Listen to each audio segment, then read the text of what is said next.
හරි. ආයිබෝවන් ළමයි. ඔන්න 9 වසරේ ළමයින්ට ඔන්න පුතේ තවත් සතියක් වගේ තමයි තියෙන්නේ වාර විභාගයට දෙවන වාර විභාගයට පුතේ. එතකොට වාර විභාග වෙනුවෙන් පුතේ ඔන්න අපේ විශේෂ වැඩපිළිවෙලක් යනවා. පළවෙනි පාඩමේ ඉඳන් අපි පාඩම් ටික ඔක්කොම ඔයාට ෂෝට් නෝට් විදිහට ඔයාට මතක් කරන්න ෂෝට් නෝට් ටික ගහන ගමන්ම ඔයාට මතක් කරන වැඩපිළිවෙලක් ඔන්න යනවා. ළමයි හොඳට මතක තියාගන්න මේ වැඩේ ඔයාගේ ලකුණ උඩම ලකුණකට අරගෙන යන වැඩසටහනක්. හරිද? ඒක නිසා හරියට වීඩියෝ එක බලලා හරි විදිහට ඒ තියෙන නෝට් ටික හරියට ලියා ගන්න. හරිද? හරි. එන්නකො ළමයි. අපි ඉස්සෙල්ලාම 9 වසරේ පළවෙනි පාඩමේ ඉඳන් පටන් ගමු. 9 වසරේ පළවෙනි පාඩමේ ඉඳන්. 9 වසරේ පළවෙනි පාඩම මොකක්ද? ශුද්‍ර ජීවීන්ගේ භාවිත නේද?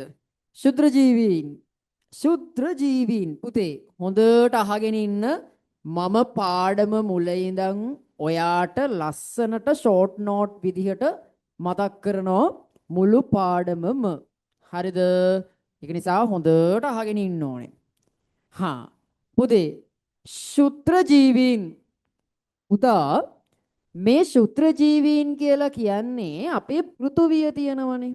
පුතේ පෘථුවියේ ඉන්න සුලභතම ජීවී කාණ්ඩය තමයි පුතේ ශුද්‍ර ජීවීන් කියලා කියන්නේ. පෘථුවිය මත සිටින සුලභතම ජීවී කාණ්ඩය තමයි පුතා ශුද්‍ර ජීවීන් කියලා කියන්නේ. ඒ වගේම තමයි පුතා මේ ශුද්‍ර ජීවීන්ගේ වර්ධනය සහ ප්‍රජනනය වේගය වැඩි පුතා. ඒගොල්ලෝ ගොඩාක් ඉක්මනට වර්ධනය වෙනවා. ඒ වගේම තමයි ගොඩාක් ඉක්මනට ප්‍රජනනය කරනවා. පුතේ ප්‍රජනන වේගයත් වැඩි, වර්ධන වේගයත් වැඩි. මට කියන්න ශුද්‍ර ජීවීන් තමයි පෘථුවියේ ඉන්න සුලභතම ජීවී කාණ්ඩය. ඒ වගේම තමයි පුතා ශුද්‍ර ජීවීන්ගේ වර්ධනයයි ප්‍රජනනයයි වේගෙ වැඩි පුතේ. එයා වර්ධනය වෙනවා ඉක්මනට. එයා ප්‍රජනනය කරනවා ඉක්මනට පුතා ශුද්‍ර ජීවීන්. ඊළඟට පුතේ ශුද්‍ර ජීවීන්ගේ අඩංගු වෙලා තියෙන සෛල ගාන අණුව. පුතේ ශුද්‍ර ජීවීන් කොටස් දෙකකට බෙදන්න පුළුවන්. එකක් තමයි පුතා ඒකසෛලිකයි. පුතා ඒකසෛලිකයි කියලා කියන්නේ සෛල එකයි තියෙන්නේ. සෛල එකයි. බහුසෛලිකයි කියන්නේ පුතා සෛල ගොඩක් තියෙනවා. සෛල ගොඩයි. මට කියන්න ශුද්‍ර ජීවීන්ගේ සෛල ගණන අණුව ආකාර දෙකකට බෙදිය හැක. එනම් ඒකසෛලික සහ බහුසෛලික. ඒකසෛලික සහ බහුසෛලික. උතේ ඒකසෛලික කියලා කියන්නේ සෛල එකක් තියෙනවා නම්. බහුසෛලික කියලා කියන්නේ පුතේ සෛල ගොඩක් තියෙනවා නම්. එහෙනම් පුතා සෛල එකක් තියෙන ශුද්‍ර ජීවීනුත් ඉන්නවා. සෛල ගොඩක් ඉන්න ශුද්‍ර ජීවීනුත් ඉන්නවා. සෛල එකයි නම් ඒකසෛලිකයි, සෛල ගොඩයි නම් බහුසෛලිකයි. තේරුණාද? සර් ශුද්‍ර ජීවීන් කියන්නේ සර් පෘථුවිය මත සුලභතම ජීවී කාණ්ඩය නේද සර්? ඔව් පුතේ. සර් ශුද්‍ර ජීවීන්ගේ වර්ධනයයි ප්‍රජනනයයි වේගය වැඩි නේද සර්? ඔව් පුතේ. ඒගොල්ලන්ගේ වර්ධනය හා ප්‍රජනන වේගය වැඩි. ශුද්‍ර ජීවීන්ගේ සෛල ගණුව අණුව කොටස් දෙකකට බෙදන්න පුළුවන්. ඒකසෛලිකයි බහුසෛලිකයි කියලා. පුතේ ශුද්‍ර ජීවීන්ට උදාහරණ තමයි ඔය බැක්ටීරියා, දිලීර, ඇල්ගී, ප්‍රොටෝසෝවා, වෛරස වගේ කට්ටිය. මොනවාද? බැක්ටීරියා, දිලීර, ඇල්ගී, ප්‍රොටෝසෝවා, වෛරස වගේ කට්ටිය තමයි ශුද්‍ර ජීවීන්ට උදාහරණ වෙන්නේ. කාට උදාහරණ වෙන්නේද? ශුද්‍ර ජීවීන්ට උදාහරණ වෙන්නේ. පුතේ මෙන්න මේ අවසානට කියපු වෛරස කියන කෙනා ඉන්නව නේද? මෙන්න මේ මං කොටු කරන එකනා වෛරස. පුතේ මෙන්න මේ වෛරස ජීවී මෙන්ම අජීවී ලක්ෂණ පෙන්නනවා.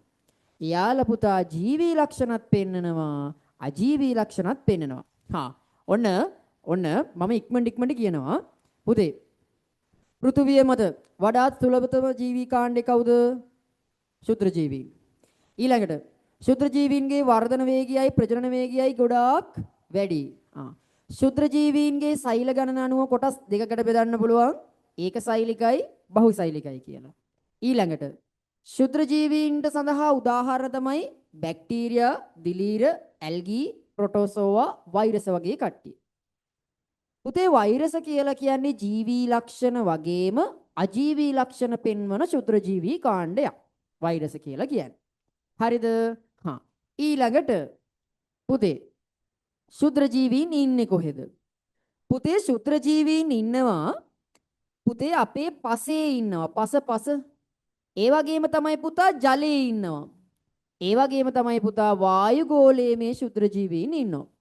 පුතේ මෙන්න මේ වායුගෝලයේ කිලෝමීටර් 7ක් වගේ උසට යනකම් ශුද්‍ර ජීවීන් පැතිරිලා ඉන්නවා පුතා. කිලෝමීටර් කීයක් යනකම් ශුද්‍ර ජීවීන් පැතිරිලා ඉන්නවද? කිලෝමීටර් 7ක් යනකම් වායුගෝලයේ. වායුගෝලයේ ඉන්නවා, පසේ ඉන්නවා, ජලයේ ඉන්නවා. වායුගෝලයේ කීයක් උසට යනකම් ශුද්‍ර ජීවීන් ඉන්නවද? කිලෝමීටර් 7ක් යනකම්. ඒකත් හරි. ඊට පස්සේ පුතේ අපි බලමුකෝ මේ ශුද්‍ර ජීවී කාණ්ඩ ගැන පොඩ්ඩක් කතා කරලා. ශුද්‍ර ජීවී කාණ්ඩ ගැන. හරිද? අපිට ඉස්සල්ලාම කතා කරන්න ඉන්න එක්කනා තමයි පුතේ බැක්ටීරියා. කවුද පුතා? බැක්ටීරියා. පුතේ මේ බැක්ටීරියා කියලා කියන්නේ පෘථුවියේ මත පුළුල්ව ව්‍යාප්ත වෙලා ඉන්න ජීවී කාණ්ඩයක්. පෘථුවිය මත පුළුල්ව ව්‍යාප්ත වෙලා ඉන්න ජීවී කාණ්ඩයක් තමයි පුතා බැක්ටීරියා කියලා කියන්නේ. හරිද? පුතේ මේ බැක්ටීරියාවන්ට තියෙනවා විවිධ හැඩ. මොනවාද තියෙන්නේ? විවිධ හැඩ තියෙනවා පුතේ. පුතේ ඒ වගේම තමයි බැක්ටීරියාවන්ගේ තියෙන්නේ පුතා එක සෛලයයි. බැක්ටීරියාවන්ගේ තියෙන්නේ පුතේ එක සෛලයයි. මම කලින් කිව්වා එක සෛලයකින් හැදිලා තියෙනවා නම් අපි කියනවා ඒක සෛලිකයෝ කියලා. එහෙනම් පුතා බැක්ටීරියා කියලා කියන්නේ මොන සෛලිකද? ඒක සෛලිකයි. බැක්ටීරියාව ඒක සෛලිකයි. පුතේ ඒ වගේම තමයි බැක්ටීරියාව අන්වීක්ෂීයයි. පුතේ බැක්ටීරියාව බලන්න පුළුවන් අපිට අන්වීක්ෂයෙන්. හරිද? අන්වීක්ෂයෙන් තමයි පේන්නේ. මං ආපහු මුලට එනවා. ඔන්න මම ඉක්මනට කියනවා. පෘථුවිය මත වඩාත් සුලභතම ජීවී කාණ්ඩය තමයි ශුද්‍ර ජීවීන් කියන්නේ. ශුද්‍ර ජීවීන්ගේ වර්ධන වේගයයි ප්‍රජනන වේගයයි වැඩි. ශුද්‍ර ජීවීන්ගේ අඩංගු වෙලා තියෙන සෛල ගාන අනුව කොටස් දෙකකට බෙදෙනවා. ඒක සෛලිකයි බහුසෛලිකයි කියලා. ඒක සෛලිකයි කියලා කියන්නේ එක සෛලයයි තියෙන්නේ. බහුසෛලිකයි කියලා කියන්නේ සෛල ගොඩයි තියෙන්නේ. ශුද්‍ර ජීවීන් සඳහා උදාහරණ තමයි බැක්ටීරියා, දිලීර, ඇල්ගී, ප්‍රොටෝසෝවා, වෛරස් වගේ කට්ටිය. පුතේ මේ වෛරස් ඉන්නා නේද? ඔන්න ඔය වෛරස පුතේ ජීවී ලක්ෂණ මෙන්ම අජීවී ලක්ෂණත් පෙන්නනවා. මොනවාද? ජීවී ලක්ෂණ වගේම අජීවී ලක්ෂණත් පෙන්නනවා. ඒ වගේම තමයි පුතේ මෙන්න මේ ශුද්‍ර ජීවීන් ඉන්නේ පුතා පසේ ඉන්නවා, වායුගෝලයේ ඉන්නවා, ඒ වගේම ජලයේ ඉන්නවා. පුතේ ඔය වායුගෝලයේ කිලෝමීටර් 7ක් වගේ යනකම් ඔය ශුද්‍ර ජීවීන් පැතිරිලා ඉන්නවා. කිලෝමීටර් කීයක් යනකන්ද? 7ක් විතර යනකම් ශුද්‍ර ජීවීන් පැතිරලා ඉන්නවා. ඊට පස්සේ මං කිව්වා බැක්ටීරියා ගැන. බැක්ටීරියා පුතේ පෘථුවිය මත පුළුල්ව ව්‍යාප්ත වෙලා ඉන්නේ. ඒ වගේම තමයි බැක්ටීරියාවන්ට තියෙනවා විවිධ හැඩ. බැක්ටීරියාවන්ගේ තියෙන්නේ එක සෛලයයි පුතේ. එක සෛලයයි නිසා අපි කියනවා ඒක සෛලිකයෝ කියලා. ඒ වගේම තමයි පුතා බැක්ටීරියාව අපිට බලන්න පුළුවන් අන්වීක්ෂයෙන්. දැන් ඔයාලට ඔන්න බැක්ටීරියා පාඩම් වෙන්න ඕනේ. හරිද? පුතේ බැක්ටීරියාවන් සඳහා නිදසුන්. පුතේ මම මේ ලියලා තියෙන්නේ ඔයාලට මතක තියාගන්න පුළුවන් විදිහට. මේ බලන්න කිරිලැකෝ කියලා. පුතේ කිරි ආශ්‍රිත නිෂ්පාදනවල බැක්ටීරියාවෙක් ඉන්නෝ ලැක්ටෝබැසිලස් කියලා. කවුද? ලැක්ටෝබැසිලස්. එහෙනම් පුතා ලැකෝ. කිරිවල ඉන්නේ ලැකෝ. ඒ කියන්නේ කිරිවල ඉන්නේ ලැක්ටෝබැසිලස්. ඇන කියන්නේ පුතා ඇන්ත්‍රැක්ස් රෝගේ තියෙනවා. ඇන්ත්‍රැක්ස් වල තියෙනවා බැසිලස් ඇන්ත්‍රැක්සිස් කියලා හඳුන්වන්නේ බැසිලස් ඇන්ත්‍රැක්සිස්. ඒ වගේම තමයි පුතේ විනාකිරිවල ඉන්නවා පුතේ කවුද? ඇසිටෝබැක්ටර් කියන බැක්ටීරියාව. ඇසිටෝබැක්ටර්. ඒ වගේම තමයි පුතේ කොල කියලා කියන්නේ කොලරාව. කොලරාවට හේතු වෙන්නේ පුතේ විබ්‍රියෝ කොලරා. විබ්‍රියෝ කොලරා. මට කියන්න. කිරියාශ්‍රිත නිෂ්පාදනවල ලැක්ටෝබැසිලස්. ඇන කියලා කියන්නේ පුතේ ඇන්ත්‍රැක්ස් රෝගය. ඇන්ත්‍රැක්ස් රෝගය සඳහා බැකෝ කියන්නේ පුතේ බැසිලස් ඇන්ත්‍රැක්ස්. බැක්සිලස් ඇන්ත්‍රැක්සිස්. ඒ වගේම තමයි පුතා වින කියලා කියන්නේ විනාකිරි. විනාකිරි වල ඉන්නේ පුතේ ඇසිටෝබැක්ටර්. ඊට පස්සේ කොලරාව පුතේ කොලරාව හදන්නේ විබ්‍රියෝ කොලරා. ඊළඟට පුතේ දිලීර වලට එනවා මම. පුතේ දිලීරවල ඒකසෛලිකයොත් ඉන්නවා බහුසෛලිකයොත් ඉන්නවා. ඒකසෛලිකයොත් ඉන්නවා බහුසෛලිකයොත් ඉන්නවා දිලීර. පුතා මෙන්න මේ දිලීරවලට උදාහරණ ශාකයක් තමයි පුතේ අපේ ඇස් දෙකෙන් පේන හතු. මොකක්ද? හතු. පුතේ හතු කියලා කියන්නේ දිලීරවල ප්‍රජනක ව්‍යුහය. මොකක්ද? දිලීරවල ප්‍රජනක ව්‍යුහය පුතේ. මට කියන්න හතු අපේ ඇස් දෙකට පේනව නේද? හතු කියලා කියන්නේ දිලීරවල ප්‍රජනක ව්‍යුහය නේද? එහෙනම් පුතේ දිලීරවල ප්‍රජනක ව්‍යුහය අපේ ඇස් දෙකෙන් බලන්න පුළුවන්. තේරුණාද? පුතේ මට කියන්න හතු හැදෙන්නේ සාමාන්‍යයෙන් තෙතමනය සහිත උපස්තරවල නේද? තෙතමනය තියෙන තැන්වල නේද හතු හැදෙන්නේ? එහෙනම් පුතා දිලීර ඉන්නේ තෙතමනය සහිත තැන්වල. හරිද? දිලීර සඳහා උදාහරණ. පුතේ දිලීර සඳහා උදාහරණ තමයි මියුකර් කියලා කියන්නේ පුතේ පාම්පුස්. මියුකර් කියලා කියන්නේ පාම්පුස් වලට. ඒ වගේම තමයි පුතා යීට්ස්. අර ඔයාලා දන්නේ යීට්ස්. අන්න ඒවා. ඊළඟට ප්‍රොටෝසෝවා පුතේ ප්‍රොටෝසෝවා.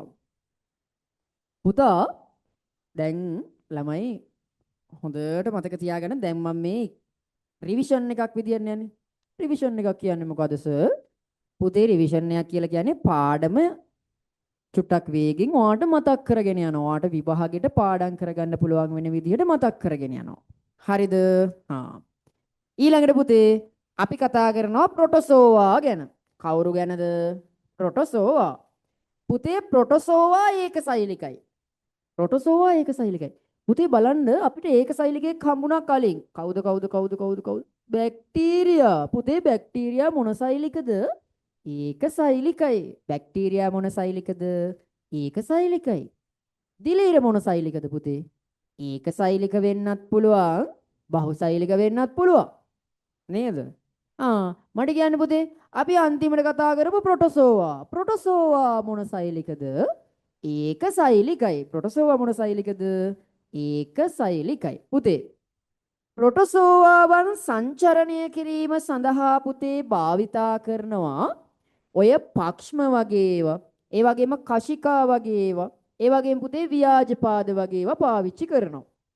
ප්‍රොටෝසෝවා සංචරණය කිරීම සඳහා පක්ෂම, කශිකා, ව්‍යාජපාද වගේ ඒවා පාවිච්චි කරනවා. ඒ වගේම තමයි පුතේ මෙන්න මේ ප්‍රොටෝසෝවා ඉන්නේ ජල හා ජීවී දේහ තුල. ජලයේත් ඉන්නවා පුතේ, ඒ වගේම ජීවී දේහවලත් ඉන්නවා ප්‍රොටෝසෝවාවන්. අපි චුට්ටක් ඒ තුන ආපහු බලමු පුතේ. බැක්ටීරියා කියලා කියන්නේ පෘථුවිය මත පුළුල්ව ව්‍යාප්ත වෙලා ඉන්න ශුද්‍ර ජීවී කාණ්ඩයක්. බැක්ටීරියාවන්ට විවිධ හැඩ තියෙනවා. ඒ වගේම තමයි බැක්ටීරියාවන්ට තියෙන්නේ එක සෛලයයි. ඒ කියන්නේ බැක්ටීරියාව ඒකසෛලිකයි පුතේ. ඒ වගේම තමයි පුතා බැක්ටීරියාව අන්වීක්ෂීයයි. බැක්ටීරියාවන් සඳහා නිදසුන්. පුතේ කිරියාශ්‍රිත නිෂ්පාදනවල ඉන්නෝ ලැක්ටෝබැසිලස් කියන බැක්ටීරියාව. ඒකම අපිට මතක තියාගන්න පුළුවන් කිරි ලැකෝ කියලා. කිරිවල ඉන්නව ලැකෝ. ලැකෝ කියලා කියන්නේ ලැක්ටෝබැසිලස්. ඊට පස්සේ ඇනබැකෝ පුතේ. ඇන කියලා කියන්නේ ඇන්ත්‍රැක්ස් රෝගය. බැකෝ කියලා කියන්නේ පුතා බැසිලස් ඇන්ත්‍රැක්සිස් කියන බැක්ටීරියාව ඉන්නවා. ඊළඟට පුතේ වින ඇසෝ වින කියලා කියන්නේ පුතේ විනාකිරි. ඇසෝ කියලා කියන්නේ පුතේ ඇසිටෝබැක්ටර්. මොකද්ද? ඇසිටෝබැක්ටර්. ඊළඟට කොල කියන්නේ පුතේ කොලරාව.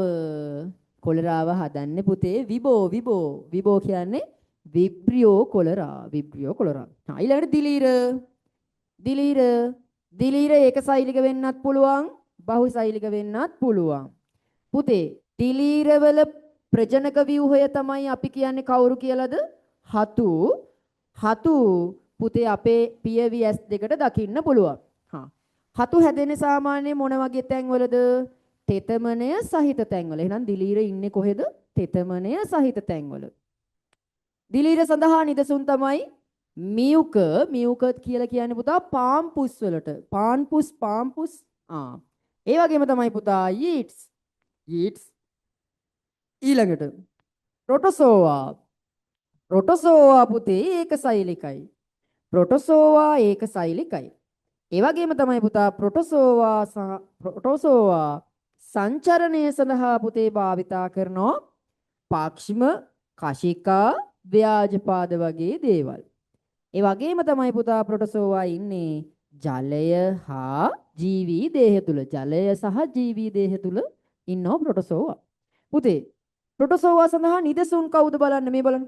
ඇමීබා, පැරිමීසියම්, එවුග්ලිනා, ප්ලාස්මෝඩියම්.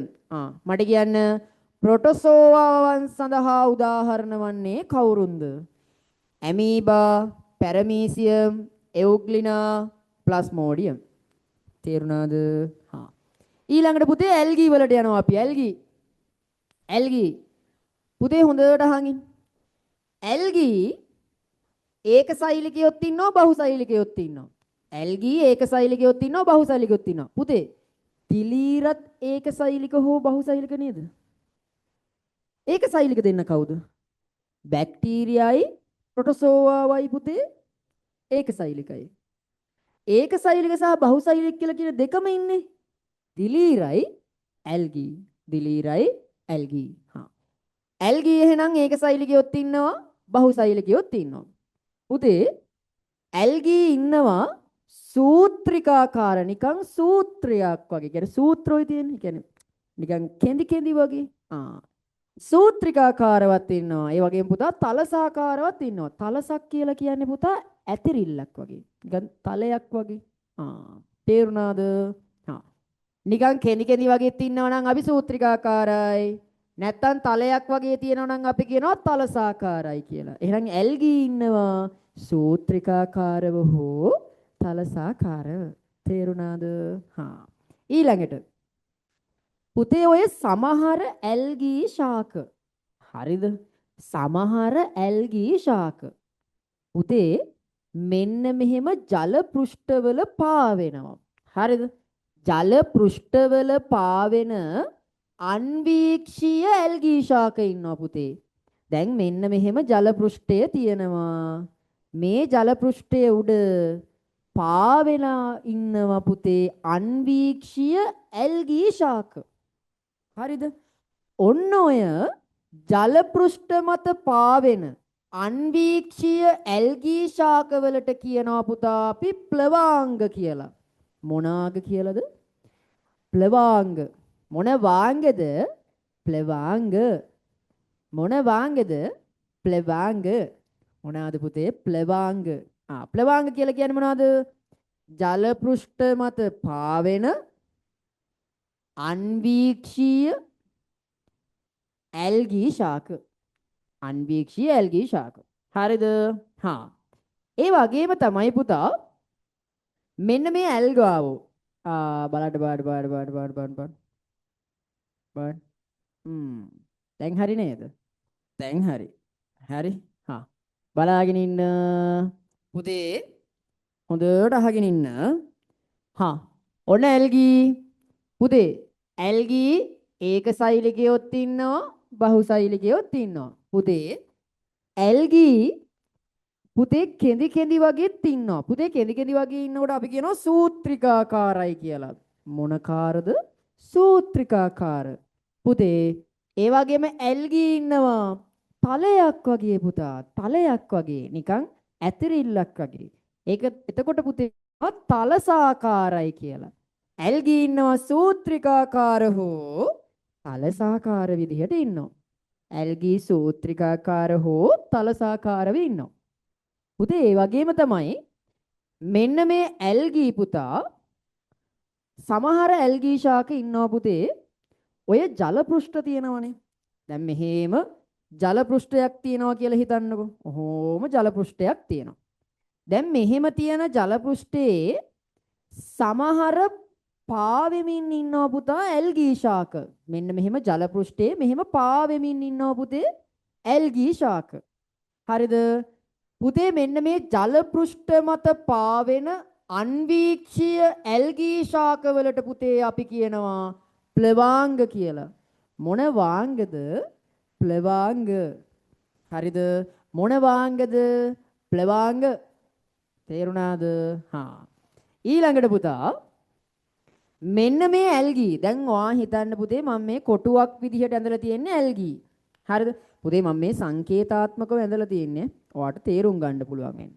පුතේ මම මේ කොටුවක් විදිහට ඇඳලා ඇල්ගී කෙනෙක්. ඇල්ගී කියලා හිතන්නකෝ. පුතේ මේ කොටුව ඇතුලේ ඉන්නව නේද බෝලයක්. මේ බලන්න බෝලයක්. පුතේ මේ බෝලෙට මම දාලා තියෙන හරිතප්‍රද කියලා. පුතේ ඇල්ගී වල ඉන්නවා හරිතප්‍රද. හරිද? සමහර ඇල්ගී වල ඉන්නවා කවුද? හරිතප්‍රද කියලා જાතියක්.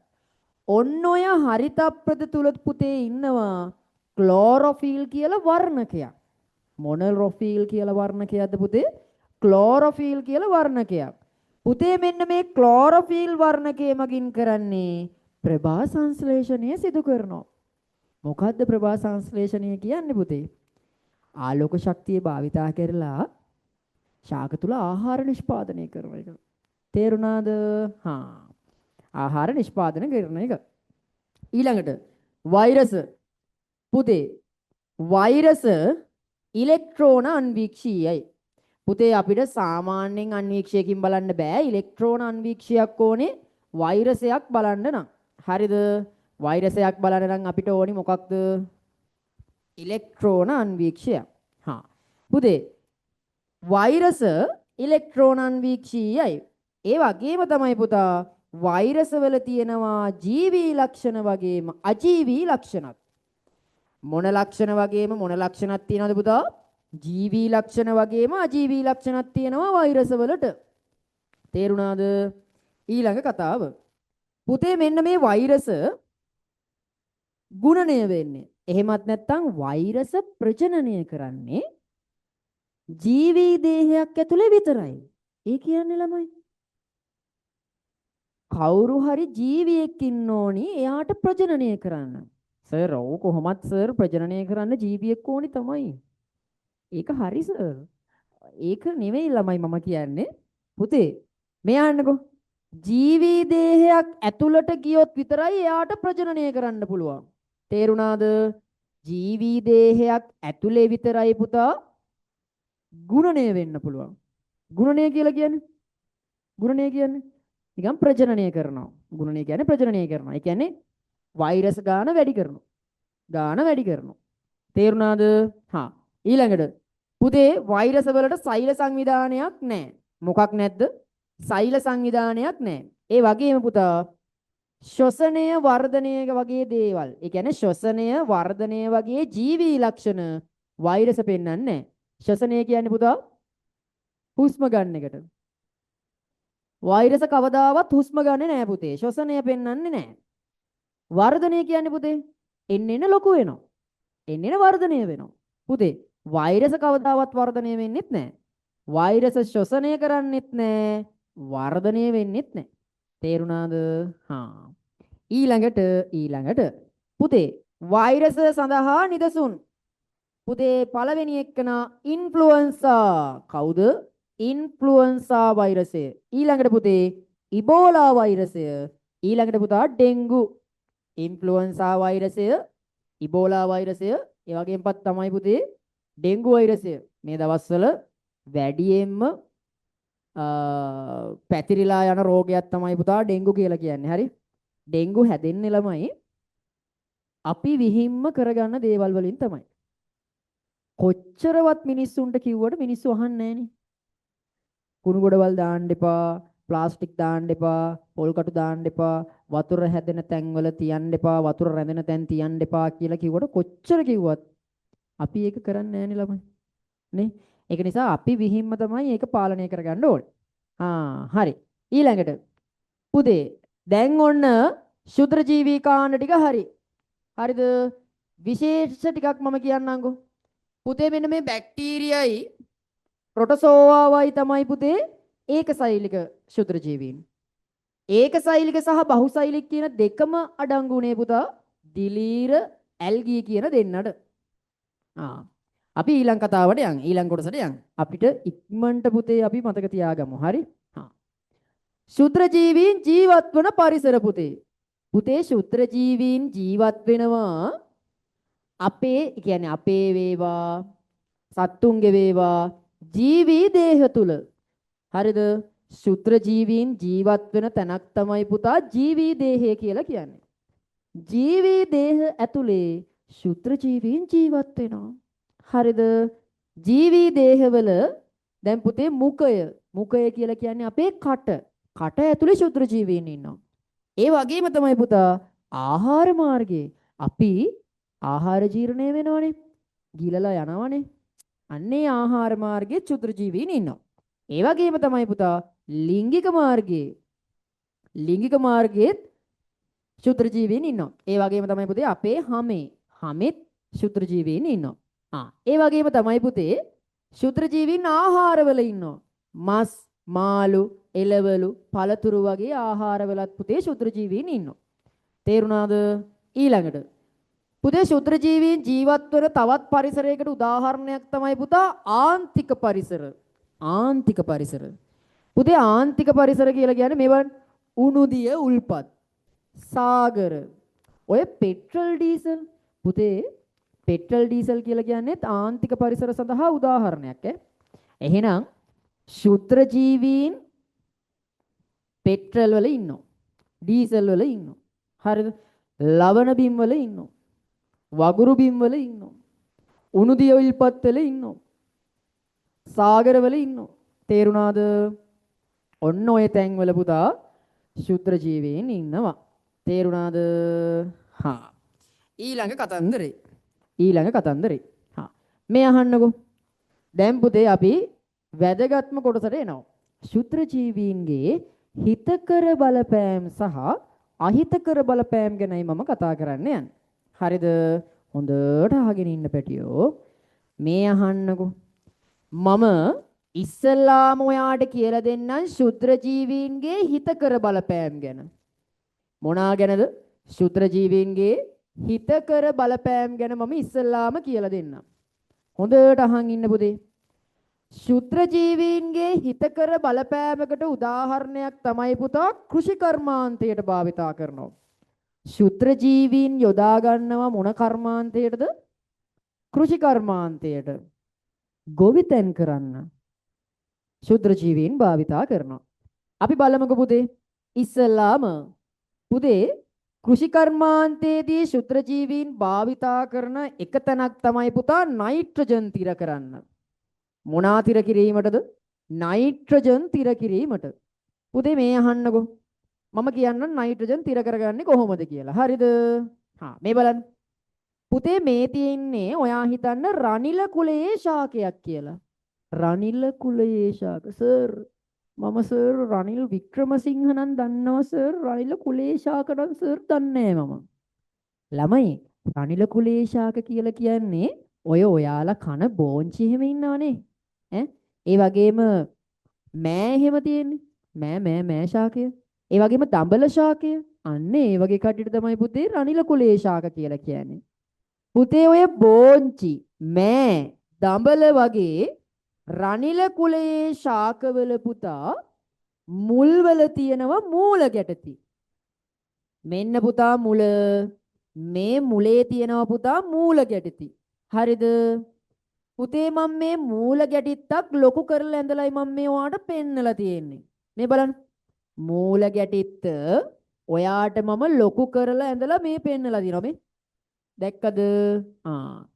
පුතේ මෙන්න මේ මූල ගැටිත්ත මම දැන් ලොකු කරලා ඇඳලානේ. පුතේ ඔය මූල ගැටිති වල ඉන්නවා රයිසෝබියම් කියන ශුද්‍රජීවීන්. රයිසෝබියම් කියන ශුද්‍රජීවියා ඉන්නවා. මෙච්චරයි.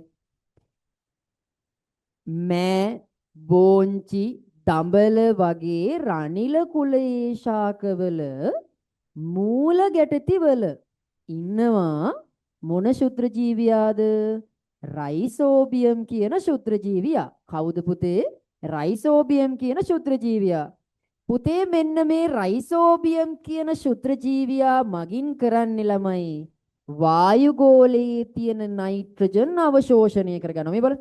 අවශෝෂණය කරගන්නවා. දැක්කද නයිට්‍රජන් ගත්තා? පුතේ වායුගෝලයේ සාමාන්‍යයෙන් නයිට්‍රජන් ඉන්නවා 78ක් විතර. කොච්චර විතර ඉන්නවද?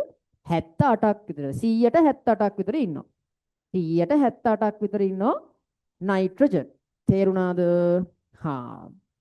ඔන්න පුතේ ඒ වගේම තමයි අර මේ නයිට්‍රජන් ප්‍රමාණය වැඩි කරගන්න පුතේ අපි ජෛව පොහොර දානවා. ජෛව පොහොර වලදී ඉන්නවා පුතා ඇසටෝබැක්ටර් කියලා කෙනෙක්. ඔය ඇසටෝබැක්ටර් වගිනුත් කරන්නේ පුතා නයිට්‍රජන් තිර කරන එකම තමයි. හරිද? ඊළඟට පුතේ අපි එනවා ජාන තාක්ෂණයට. මොන තාක්ෂණයටද? ජාන තාක්ෂණය. පුතේ ජාන තාක්ෂණය කරන්නේ සාමාන්‍යයෙන් භෝග වැඩි දියුණු කරන්න. භෝග වැඩි දියුණු කරන්න. හරිද? ඒ කියන්නේ මෙහෙමයි. ඔයා හිතන්නකෝ ශාකයක් තියෙනවා. ඒ ශාකයේන ඵල සාමාන්‍යයෙන් හොඳ නැහැ කියලා හිතන්නකෝ. ජාන තාක්ෂණය භාවිතා කරලා ඒ ශාකය හොඳට හැදෙන ශාකයක් බවට පත් කරන්න පුළුවන්. තේරුණාද? ජානබද්ධ කළ ජාන තාක්ෂණය. හොඳට අහගින්. මේ බලන්න. ජාන තාක්ෂණයේදී රසගුණ වැඩි කරගන්න පුළුවන්. රසගුණ වැඩි කරගන්න පුළුවන්. උදාහරණයක් විදිහට පුතා විටමින් A දාලා විටමින් A සහිත ජානයක් දාලා රන්වන් සහල් නිෂ්පාදනය කරනවා. රන්වන් සහල් නිෂ්පාදනය කරනවා. ඒ වගේම තමයි පුතා ඔය ජාන තාක්ෂණය භාවිතා කරනවා පලිබෝධනාශක වලට. ඔය ඉරිඟු වගේ ශාක පලිබෝධකයන්ගෙන්. කවුද පලිබෝධකයෝ කියන්නේ? ඔය කෘමි සත්තු ඇවිල්ලා එහෙම වගාවට හානි කරනවනේ. ඒ වගාවට හානි කරන කට්ටිය තමයි පුතා අපි පලිබෝධකයෝ කියලා කියන්නේ. ඒගොල්ලෝ විනාශ කිරීම තමයි අපි කියන්නේ පලිබෝධක නාශක කියලා. පලිබෝධක නාශක කියලා. ඒගොල්ලෝ විනාශ කරන කට්ටිය. තේරුණාද? ඊළඟට කොම්පෝස්ට් පොහොර සෑදීම. කොම්පෝස්ට් පොහොර සෑදීමට පුතේ කොම්පෝස්ට් පොහොර කියලා කියන්නේ මෙන්න මේ වගේ එකක්. හොඳට අහන් ඉන්න. පුතේ කාබනික ද්‍රව්‍ය තියෙනවනේ. කාබනික ද්‍රව්‍ය. කාබනික ද්‍රව්‍ය කියලා කියන්නේ පුතා ඔය සාමාන්‍යයෙන් ඔය කොළ ඔයාලා ගස් වලින් වැටෙන කොළ එහෙම තියෙන. කොළ. ඔන්න ඔය වගේ දේවල් තමයි පුතා කාබනික ද්‍රව්‍ය කියන්නේ. මෙන්න මේ කාබනික ද්‍රව්‍ය පුතේ වියෝජනය කරන එක වැඩි කරනවා. වියෝජනය ශීඝ්‍ර කිරීම කියලා කියන්නේ ඒකට. වියෝජනය වැඩි කරනවා. වියෝජනය කියලා කියන්නේ දි รา පත් වීම වැඩි කරනවා පුතේ. හරි? ශාක වලින් බිමට වැටෙන කොළ වගේ දේවල් දි รา පත් වෙන එක වැඩි කරලා තමයි කොම්පෝස්ට් පොහොර හදන්නේ. හරිද? මේ අහන්නකෝ. කාබනික ද්‍රව්‍ය වියෝජනය ශීඝ්‍ර කිරීම සඳහා භාවිතා කරන්නේ පුතා දිලීර බැක්ටීරියා වගේ ශුද්‍රජීවීන්. ඒ කියන්නේ ශාක වලින් වැටෙන කොළ එහෙම දිරණ එක වැඩි කරවන්න දිලීර බැක්ටීරියා වගේ ශුද්‍රජීවීන් භාවිතා කරනවා. හරිද? එහෙම දිලීර සහ බැක්ටීරියා වගේ ශුද්‍රජීවීන් භාවිතා කරලා තමයි මොනා හදන්නේද පුතා? කොම්පෝස්ට් පොහොර හදන්නේ. කොම්පෝස්ට් පොහොර හදන්නේ. තේරුණාද? ඊළඟට ජෛව පලිබෝධක නාශක. ජෛව පලිබෝධ නාශක. ජෛව පලිබෝධ නාශක හදන්න. පුතේ භෝගවලට හානි කරන පලිබෝධ මර්ධනය කරන්න භාවිතා කරන පුතා ශුද්‍ර ජීවීන්. ඒ කියන්නේ මෙහෙමයි. හොඳට අහගෙන ඉන්න. පුතේ ඔය සැල්වීනියා ශාක එහෙම සැල්වීනියා කියන ශාකයේ එහෙම පුතා විවිධ භෝගවලට හානි කරනවා. හරිද? විවිධ භෝගවලට හානි කරනවා. ඒක නිසා පුතේ සැල්වීනියා කියන ශාකය විනාශ කරන්න. එහෙම නැත්නම් මර්ධනය කරන්න පුතේ ඇල්ටා කියන දිලීරය භාවිතා කරනවා. සර් ඇල්ටනාරියා නෑ පුතේ ඇල්ටනාරියා ඇල්ටනාරියා කියන දිලීරය භාවිතා කරනවා. තේරුණාද? හා දැන් පුතේ කෘෂිකර්මාන්තය සඳහා භාවිතා කරපු ටික ඉවරයි. කෘෂිකර්මාන්තයේ කතන්දර ටික ඉවරයි. හරිද? හොඳට ඔලුවට දාගන්න. පුතේ ශුද්‍ර ජීවීන්ගේ හිතකර බලපෑමකට තව උදාහරණයක් තමයි පුතා වෛද්‍ය විද්‍යාවට භාවිතා කරනවා ශුද්‍ර ජීවීන්. මොකට භාවිතා කරනවද පුතා? වෛද්‍ය විද්‍යාවට භාවිතා කරනවා ශුද්‍ර ජීවීන්. පුතේ වෛද්‍ය විද්‍යාවට ශුද්‍ර ජීවීන් භාවිතා කරලා හදන එකක් තමයි පුතා ප්‍රතිජීවක කියලා කියන්නේ. මොනවාද? ප්‍රතිජීවක නිෂ්පාදනයට. පුතේ ශුද්‍ර ජීවීන් භාවිතා කරනවා ප්‍රතිජීවක හදන්න. මොනවා හදන්නද? ප්‍රතිජීවක හදන්න. සර් ප්‍රතිජීවක කියන්නේ මොනවද සර්? පුතේ ප්‍රතිජීවක කියලා කියන්නේ ඔයා හිතන්නකෝ මෙන්න ඉන්නවා එක ශුද්‍ර ජීවියෙක්. මේ කවුද? එක ශුද්‍ර ජීවියෙක්. පුතේ මේ එක ශුද්‍ර ජීවියෙක්ගේ ඇඟ ඇතුලේ හැදෙනවා පුතේ රසායනික ද්‍රව්‍යයක්. හරිද? එක් ශුද්‍ර ජීවියෙකුගේ හැදෙනවා මොනවාද? රසායනික ද්‍රව්‍යයක් පුතේ මේ. ඔන්න ඔය රසායනික ද්‍රව්‍ය පාවිච්චි කරලා වෙනත් ශුද්‍ර ජීවියෙක් අඩපණ කරන්න හරි විනාශ කරන්න හරි පුළුවන්. මෙන්න මේ රසායනික ද්‍රව්‍ය වලට කියනවා පුතා අපි ප්‍රතිජීවක කියලා. ප්‍රතිජීවක කියලා. හොඳට හිතන්නකෝ. ඔන්න ළමයි මම ඔයාලට මෙහෙම කියන්නම්කෝ. ඔයාලට මම පෑන් දෙකක් දාලා පෙන්නන්නම්. පුතේ මේ අහගින්. පුතේ මෙන්න එක පෑනක් මෙන්න තව පෑනක්. හරිද? මෙන්න එක පෑනක් මෙන්න අනිත් පෑනක්. පුතේ මේ එක පෑනක් ඔයා හිතන්නේ එක ශුද්‍ර ජීවියෙක්. අනිත් පෑන හිතන්න ඔයා තව ශුද්‍ර ජීවියෙක්. හරිද? පුතේ මෙන්න මේ එක ශුද්‍ර ජීවියෙක්ගේ ඇඟ ඇතුලේ මෙන්න මෙයාගේ ඇඟ ඇතුලේ හැදෙනවා පුතේ රසායනික ද්‍රව්‍යයක්. මොකද්ද හැදෙන්නේ? රසායනික ද්‍රව්‍යයක්. අන්නේ හැදෙන රසායනික ද්‍රව්‍ය ටික පාවිච්චි කරලා මේ ඉන්නේ පුතා අනිත් ශුද්‍ර ජීවියානේ.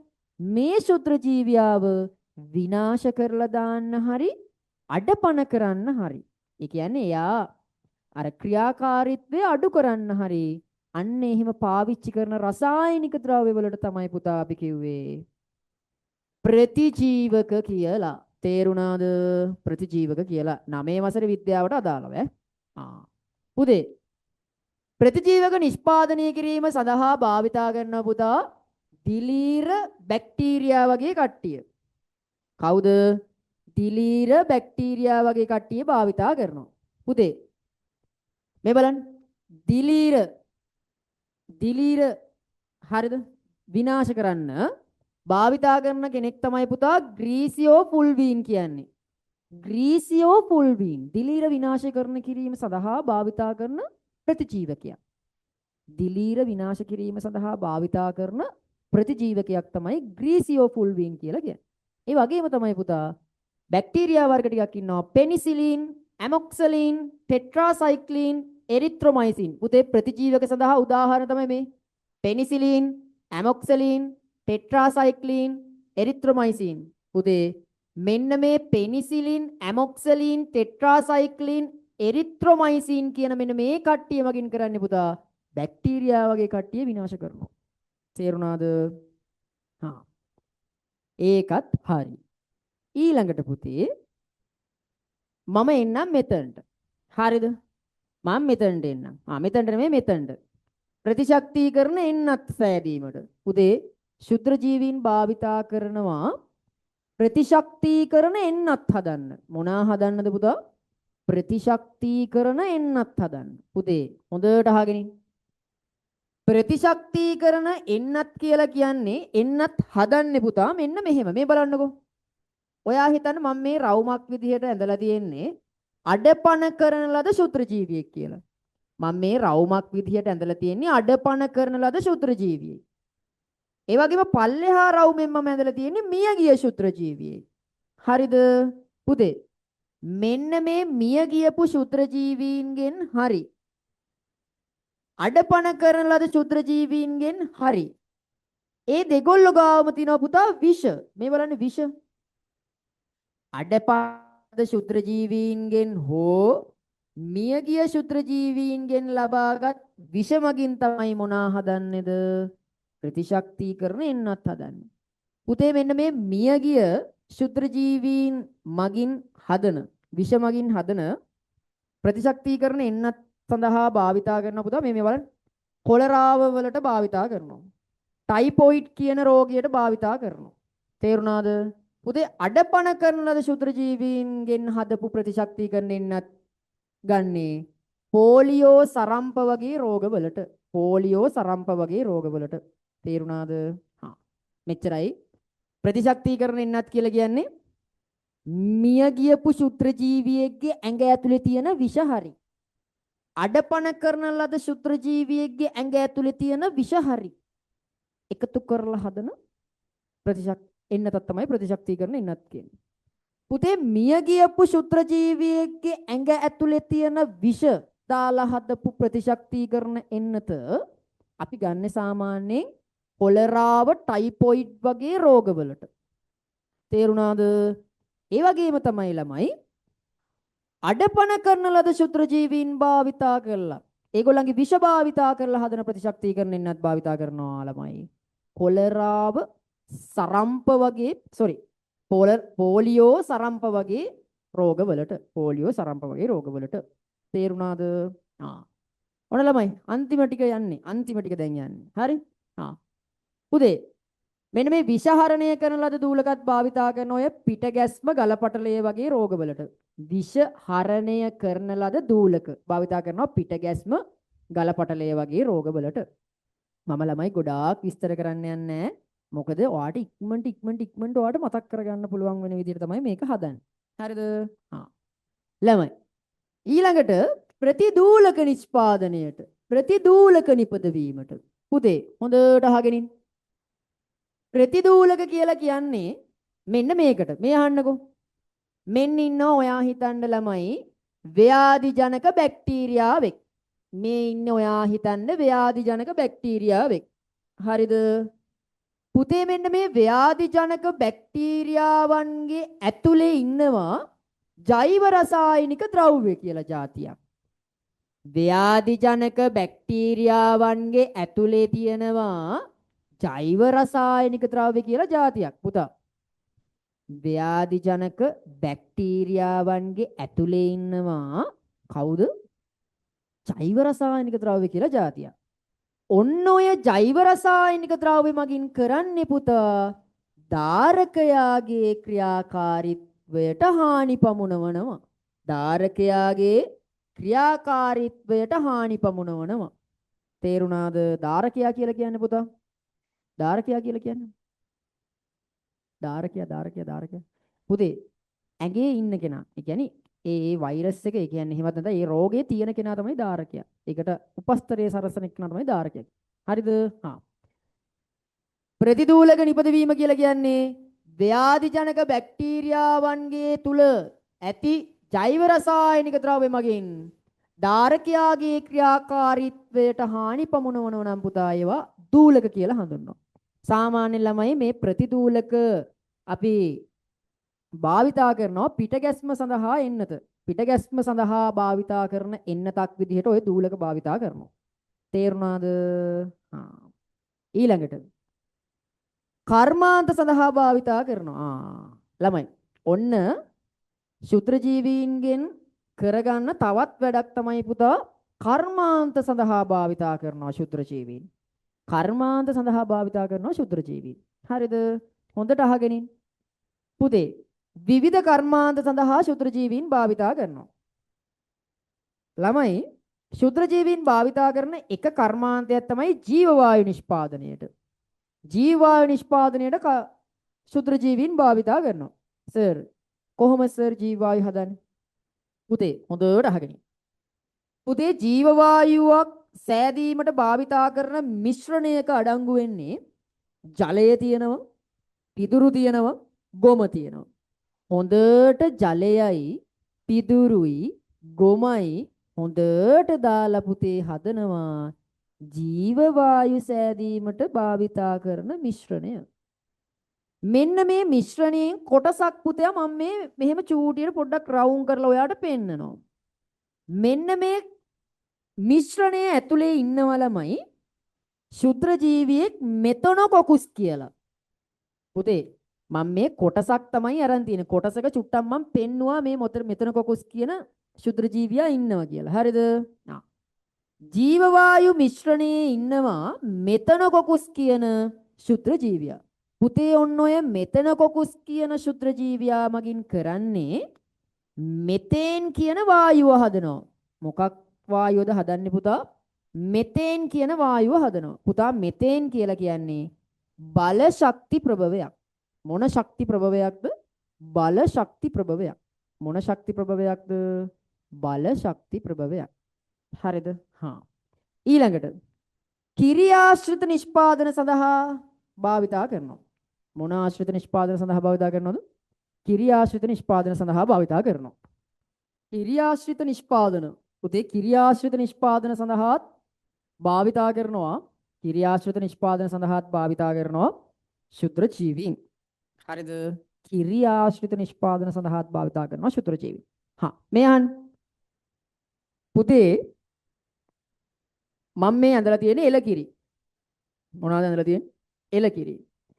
පුතේ මේ එලකිරි එහෙම රත් කරනකොට එලකිරි ඇතුලේ තියෙන අහිතකර බැක්ටීරියා හැම විනාශ වෙනවා ළමයි. සාමාන්‍යයෙන් එලකිරි රත් කරලානේ ඔයාලා බොන්නේ. එහෙම රත් කරලා බොනකොට එලකිරි ඇතුලේ ඉන්න ඔය අහිතකර බැක්ටීරියා වගේ කට්ටිය විනාශ වෙනවා. හරිද? ඒ වගේම තමයි ළමයි අපි කිරියාශ්‍රිත නිෂ්පාදන හැදීම සඳහා භාවිතා කරනවා මුහුම් කියලා જાතියක්. මොනා කියලා જાතියක්ද? මුහුම් කියලා જાතියක් භාවිතා කරනවා. මුහුම් භාවිතා කරනවා ගොඩක්ම ළමයි යෝගට් නිෂ්පාදනයේට. මොනා නිෂ්පාදනයේටද? යෝගට් නිෂ්පාදනයේට භාවිතා කරනවා මුහුම්. පුතේ මුහුම් විදිහට ඉන්නේ ලැක්ටෝබැසිලස් කියන කෙනයි ස්ට්‍රෙප්ටෝකොකස් කියන කෙනයි. ලැක්ටෝබැසිලස් කියන කෙනයි ස්ට්‍රෙප්ටෝකොකස් කියන කෙනයි තමයි පුතා මුහුම් විදිහට ඉන්නේ. තේරුණාද? පුතා මෙන්න මේ මුහුම් මගින් කරන්නේ කිරිවල ඉන්න ලැක්ටෝස් කියන කෙනා ලැක්ටික් අම්ලය බවට පත් කරනවා. ලැක්ටෝස් කියන කෙනා ලැක්ටික් අම්ලය බවට පත් කරනවා. මුහුම් මගින් මොකද්ද කරන්නේ? කිරිවල ඉන්න ලැක්ටෝස් ලැක්ටික් අම්ලය බවට පත් කරනවා. තේරුණාද? ඊළඟට පුතේ ආය භාවිතා කරන එක තමයි ලෝහ නිස්සාරණය කිරීම සඳහා. පුතේ ශුද්‍ර ජීවීන් භාවිතා කරලා ලෝහ නිස්සාරණය කරනවා නම් අපි කියනවා ඒකට ලස්සන වචනයක් ජෛව ශීරණය කියලා. මොන ශීරණයද? ජෛව ශීරණය. ශුද්‍ර ජීවීන් භාවිතා කර ලෝහ නිස්සාරණය කරන්නේ නම් එය ජෛව ශීරණය නම් වේ. තේරුණාද? ඊළඟට පුතේ ජෛව ප්‍රතිකර්මණය. පුතේ ජෛව ප්‍රතිකර්මණය කියලා කියන්නේ පරිසර දූෂක ඉවත් කිරීම සඳහා ශුද්‍ර ජීවීන් යොදා ගන්නවා නම් පරිසර දූෂක ඉවත් කිරීම සඳහා ශුද්‍ර ජීවීන් යොදා ගන්නවා නම් පුතා අපි කියනවා ජෛව ශීරණය. ජෛව ප්‍රතිකර්මණය කියලා. ජෛව ශීරණය කියන්නේ මොකද්ද? ලෝහ නිස්සාරණය සඳහා ශුද්‍ර ජීවීන් භාවිතා කිරීම. පරිසර දූෂක ඉවත් කිරීම සඳහා ශුද්‍ර ජීවීන් භාවිතා කරනවා නම් අපි කියනවා ජෛව ප්‍රතිකර්මණය කියලා. මොකක් කියලාද? ජෛව ප්‍රතිකර්මණය. තේරුණාද? ඊළඟට ළමයි පුතේ ඔය යුද කටයුතු වලට එහෙම ශුද්‍ර ජීවීන්ගේ යුද කටයුතු යුද්ධේ යුද කටයුතු වලදී එහෙම පුතා ශුද්‍ර ජීවීන්ගේ විෂ දුක ප්‍රබල ව්‍යාධි ජනක බැක්ටීරියා දිලීර වගේ කට්ටිය භාවිතා කරනවා පුතා යුද කටයුතු වලට. ඒවට කියනවා පුතා අපි ජෛව රසායනික අවි කියලා. මොන රසායනික අවි කියලාද? ජෛව රසායනික අවි කියලා. හරිද? ඔන්න ළමයි ඔයාලගේ පළවෙනි පාඩම කරලා ඉවරයි. හරිද? පුතේ අවසාන ටිකක් තියෙනවා ඕගොල්ලන්ගේ ශුද්‍ර ජීවීන්ගේ රෝග හිම. ඒ රෝග ටික මම ලස්සනට දාන්නම්. චූටි වීඩියෝ එකකින් රෝග ටික අපි වෙනවම දාගමු. මොකද ඒකෙන් ප්‍රශ්න ගොඩක් අහන නිසා. හරිද? හා. එහෙනම් ඔන්න පළවෙනි පාඩම මේ විදිහට ලස්සනට මම ඔයාලට මතක් කරා පුතේ. පාඩම හොඳට වහගෙන ඉන්න. හොඳට බලාගෙන ඉන්න. පුතේ මේක මතක් කරනවා විතරයි. හරි? ඔයා මම කියලා දෙනකොට ඔයා ඉක්මනට නෝට් එකක් දාගන්න. එතකොට ඔයාගේ ඔළුවට යනවා ළමයි. හරිද? හා. එහෙනම් අපි ඊළඟ පාඩමෙන් හම්බෙමු. ඊළඟ පාඩම තියෙන්නේ ඇස, කන සහ හાર્ට් එක. ඒ තුන මම එකට කරනවා. හරි? ඇසයි, කනයි, හදවතයි. තේරුණාද? හා. එහෙනම් ළමයි හොඳට වැඩ කරන්න. අපි ඊළඟ වීඩියෝ එකෙන් හමු වෙන බලාපොරොත්තුව පිට ඔන්න අදට සමුගන්නා මම නිමේෂ් බණ්ඩාර පරිස්සමෙන් ඉන්න හොඳට වැඩ ටික කරගන්න.